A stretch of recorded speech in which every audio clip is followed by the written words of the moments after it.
Hello बच्चों, let's see this question. The kinetic energy k of particle moving along a circle of radius r depends on the distance covered as k is equal to as square where a is a constant. The force acting on the particle is। तो यहाँ पे देखो हमें kinetic energy k is equal to मैं लिख सकता हूँ कि जो कितनी होती है हाफ एम वी स्क्वायर होती है। कितनी दी गई है? a into S square. यहाँ से अगर मैं v की वैल्यू को सॉल्व करके निकालूँ तो v की वैल्यू हो जाएगी s into under root 2a upon m। Equation number ये 1 मैंने बना लिया। अच्छा, हम जानते हैं कि सर जो हमारा नेट एक्सीलरेशन होता है वो रेडियल एक्सीलरेशन और टेंजेंशियल एक्सीलरेशन से मिलकर बनता है। तो अगर मैं रेडियल एक्सीलरेशन की बात करूं तो रेडियल एक्सीलरेशन ए आर की वैल्यू कितनी हो जाएगी sir? V square upon R. तो यहाँ पे v की वैल्यू मेरे पास है तो इसे हम पुट कर देंगे तो you will get value of tangential acceleration radial acceleration is 2a s square upon m into r। This is equation number 2। अच्छा, अब हमारे पास रेडियल एक्सीलरेशन आ गया है। हमें अभी कौन सा पार्ट और कैलकुलेट करना है? हमें अभी टेंजेंशियल एक्सीलरेशन भी कैलकुलेट करना है। अच्छा, tangential acceleration is defined at is equal to dv by dt। But हम टेंजेंशियल एक्सीलरेशन को दूसरी तरह से भी लिख सकते हैं। अगर मैं इस इक्वेशन में ds अपॉन यहाँ पे D S upon D S का मल्टीप्लाई कर दूंगा तो मैं यहाँ पे इक्वेशन को कैसे लिख सकता हूं? DV by D S into D S by D T. तो इससे ये टेंजेंशियल एक्सीलरेशन का फॉर्मूला आ जाएगा v into D V by D S.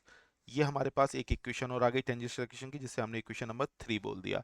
इसके अकॉर्डिंग अगर हम यहाँ पे अब डेटास को पुट करें तो अब हमारे पास वेलोसिटी भी है, v की वैल्यू भी है। तो यहाँ से टेंजेंशियल एक्सीलरेशन का फॉर्मूला बन जाएगा sir A T equal to V की वैल्यू हमारे पास कितनी है? एस।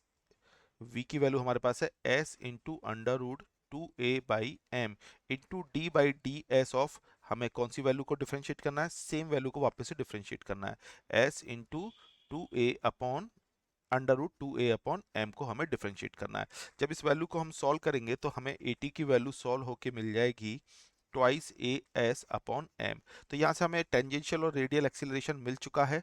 इसे इक्वेशन नंबर 4 बोल दिया। तो मैं अब नेट एक्सीलरेशन बोलूँ तो नेट एक्सीलरेशन सिंपली कैलकुलेट करने के लिए हम क्या करेंगे sir? Net acceleration A equal to under root A R square plus A T square. तो दोनों वैल्यूज को पुट कर देंगे। Under root of